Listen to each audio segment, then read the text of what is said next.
प्रिय विद्यार्थियों, नमस्कार। आज हम तृतीय वर्ष विज्ञान वनस्पति शास्त्र के पादप कार्य के विषय के ऊपर चर्चा प्रारंभ करेंगे। विषय का महत्व, विषय की आवश्यकता और विषय के स्कोप पर भी हम चर्चा करेंगे। जैसा कि आप जानते हैं, पादप शरीर क्रिया विज्ञान जो है विज्ञान की वह शाखा है जिसमें पादप शरीर क्रिया विज्ञान या पादप कार्य की वनस्पति विज्ञान की वह शाखा है जिसमें पौधों के विभिन्न प्रकार की जैविक क्रियाओं का अध्ययन किया जाता है। यहाँ स्वाभाविक प्रश्न है कि जैविक क्रियाएं क्या होती हैं। हमने अपनी प्राथमिक कक्षाओं में पढ़ा है कि जो जीवन है, कोई भी जंतु है, जीवन है, पादप है, उसकी जो मूल संरचनात्मक इकाई है वह भी कोशिका है और क्रियात्मक इकाई है वह भी कोशिका है। यानी कि प्रत्येक जो क्रियात्मकता है, जो जैविक क्रिया है, उसकी भी इकाई एक कोशिका ही होती है। तो जब आप इसको पढ़ेंगे तो सीधे सीधे दो चीज़ें संभव हो जाएंगी। एक ये है कि जो सेल्यूलर लेवल ऑफ एक्टिविटी और एक overall impact of that activity, है ना। क्योंकि कोशिकाओं के समूह से ही ऊतकों का निर्माण होता है, ऊतक से अंगों का निर्माण होता है और अंगों के द्वारा विभिन्न प्रकार की जो क्रियाएं हैं, जो भौतिक क्रियाएं हैं, जैविक क्रियाएं हैं, उनका संपादन होता है। तो जैविक क्रियाएं क्या होती हैं? जैसा कि लिखा है, आप पढ़िए। पादप कोशिकाओं में होने वाले सभी रासायनिक एवं भौतिक परिवर्तन, केमिकल एंड फिजिकल चेंजेस तथा पादप अथवा पादप कोशिका एवं वातावरण के बीच सभी प्रकार का आदान प्रदान जो जैविक क्रियाओं के अंतर्गत आते हैं उन्हें जैविक क्रियाएं कहते हैं। बात समझ में आ गई?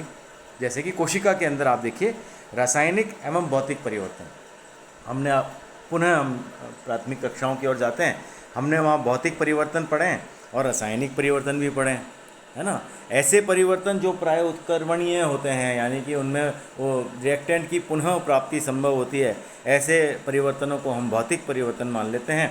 और वे परिवर्तन जो प्राय एक दिशीय होते हैं, जिनमें कि रिएक्टेंट्स पुनः प्राप्त नहीं होते, तो ऐसे परिवर्तनों को हम केमिकल चेंजेस के रूप में परिभाषित करते थे। अब क्योंकि हम प्रागृत हैं, आगे बढ़ रहे हैं, तो थोड़ी सी परिभाषाएं एडवांस होंगी, है ना। और इनका जो स्तर है वो वातावरणीय स्तर से कोशिका स्तर की ओर भी जाएगा, क्योंकि हम प्लांट सेल फिजियोलॉजी की बात कर रहे हैं या प्लांट फिजियोलॉजी की बात कर रहे हैं। अब जो कोशिका है, कोई भी कोशिका है, पादप कोशिका, जंतु कोशिका, वह अपने अंदर भी दोनों क्रियाएं करती है, भौतिक क्रियाएं और रासायनिक क्रियाएं उसमें बहुत सारी होती हैं। ऐसे ही जो वातावरण है उनके साथ भी उनका आदान प्रदान होता है और वे सारी क्रियाएं भी जो होती हैं वह भौतिक और रासायनिक होती हैं। अब जैसे रासायनिक परिवर्तन की अगर अपन बात करें तो कोशिका के अंदर रासायनिक परिवर्तन क्या क्या होंगे? रासायनिक परिवर्तन के अंतर्गत प्रकाश संश्लेषण, पाचन, श्वसन, प्रोटीन, वसा तथा हार्मोन पदार्थों का संश्लेषण आदि आते हैं, है ना। आप देखिए जो कोशिकाएं हैं वे पूरे स्रोत का कार्य करती हैं, पूरा का पूरा निर्माण का कार्य करती हैं। कोशिका के अंदर रासायनिक परिवर्तन होता है। रासायनिक परिवर्तन में क्या क्या है? जैसे हमने भोजन खाया, वो पच गया, पचने के उपरांत क्या होता है? वह अपने अपने अवयवों में बढ़ जाता है। जैसे कि हमने प्रोटीन खाया तो वो अमीनो एसिड्स में बढ़ गया, है ना। ऐसे ही हमने श्वसन किया तो श्वसन से जो हमें रेस्पिरेटरी प्रोडक्ट्स मिले वो किससे मिले? कार्बोहाइड्रेट्स, प्रोटीन, फैट्स, इनके श्वसन से मिले और वो इरिवर्सिबल हैं। हमें पुनः प्राप्त करने के लिए वापस से भोजन करना पड़ेगा। तो ये क्रियाएं कैसी हो गई? रासायनिक क्रियाएं। अब भौतिक क्रियाएं, भौतिक क्रियाएं क्या कहती हैं?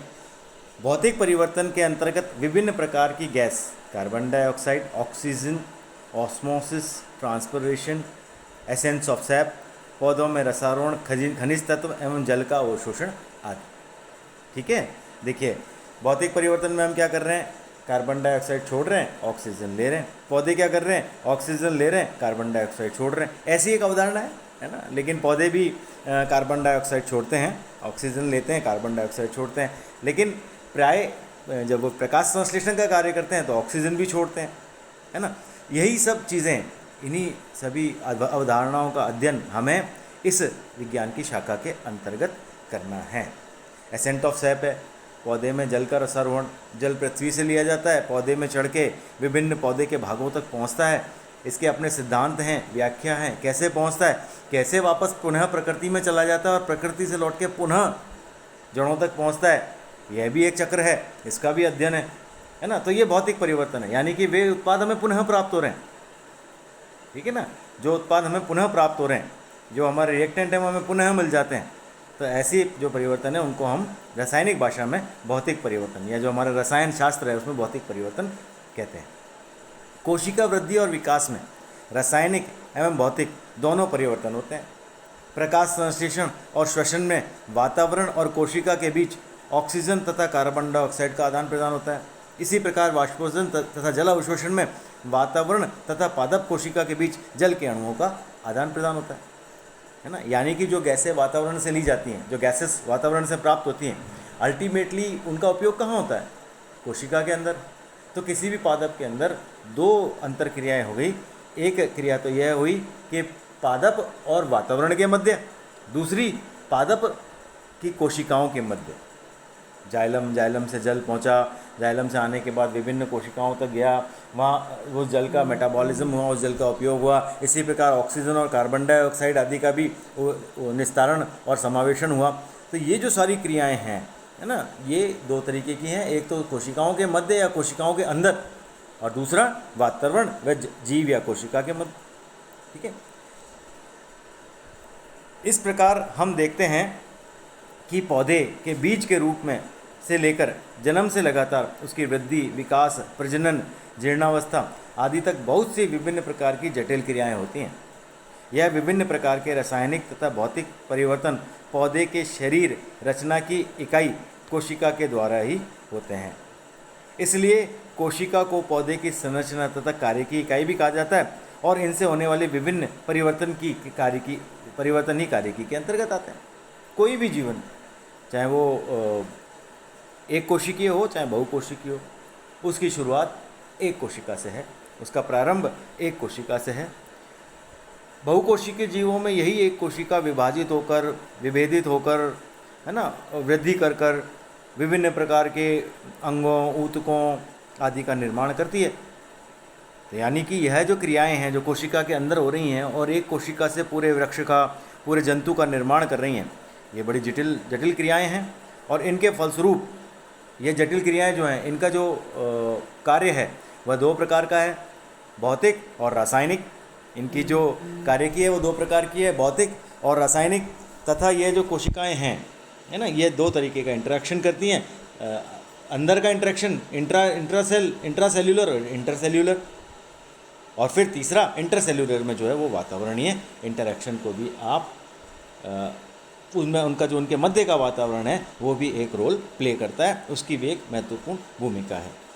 तो जो जीवन की शुरुआत है वह भी एक कोशिका से है, और वृद्धि और विकास है वह भी कोशिका से है। तो यानी कि प्रत्येक कोशिका को अपनी इकाई के द्वारा, अपने द्वारा उस पूरी क्रियाओं का संचालन करना है, संपादन करना है। और यही जो क्रियाएं हैं, यही जो परिवर्तन हैं, इसी को हम पादप कार्यकी के नाम से संबोधित करते हैं। अब क्यों पढ़ें इस विषय को? अगर आप पादप कार्यकी के विद्यार्थी हैं तो स्वाभाविक है आपके मस्तिष्क में ये आना चाहिए कि हमें प्लांट फिजियोलॉजी का अध्ययन या पादप शरीर कार्यकी का अध्ययन क्यों करना चाहिए। तो जो पादप शरीर क्रिया विज्ञान है उसके उद्देश्य क्या हैं?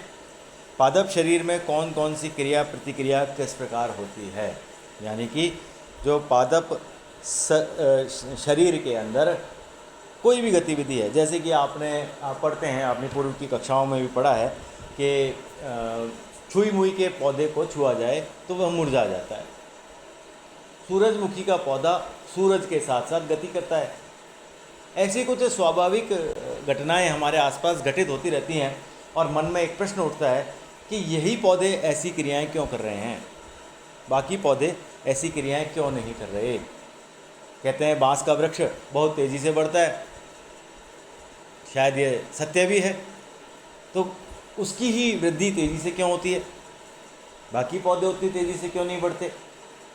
तो ये जो हमारे दिमाग में आने वाले प्रश्न हैं, इनका उत्तर देने में जो सक्षम है विज्ञान, जो शाखा, वह शाखा है पादप कार्यकी।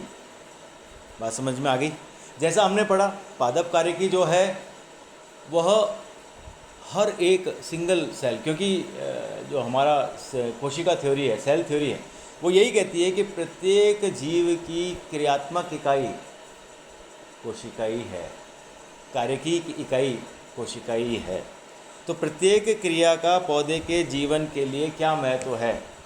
तो जिस चीज़ का पौधे के जीवन के लिए महत्व होगा, उसका प्रत्येक कोशिका के लिए भी महत्व होगा। ऐसी अवधारणाओं की स्थापना करने के लिए हमें जिस विज्ञान की आवश्यकता है, वह है पादप कार्यकी। ठीक है। अब कौन सी क्रिया होती है? जैसे अपन एग्जाम्पल लेते हैं, उदाहरण लेते हैं कि श्वसन होता है। तो श्वसन में क्या क्या होता है ना?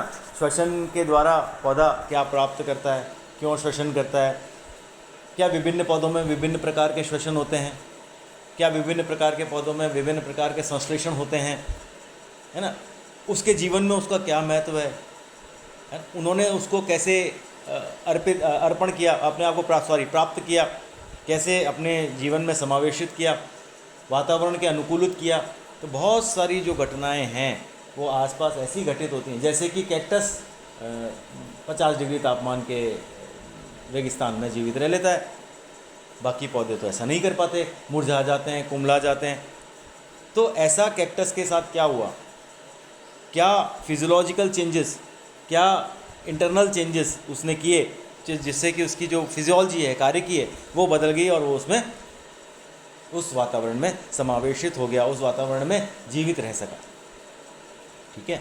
अब कोई भी जो क्रिया हो रही है किसी पादप के अंदर, किसी पादप शरीर के अंदर, उसका पादप के ऊपर क्या प्रभाव है? अगर वो नहीं होगी तो क्या होगा?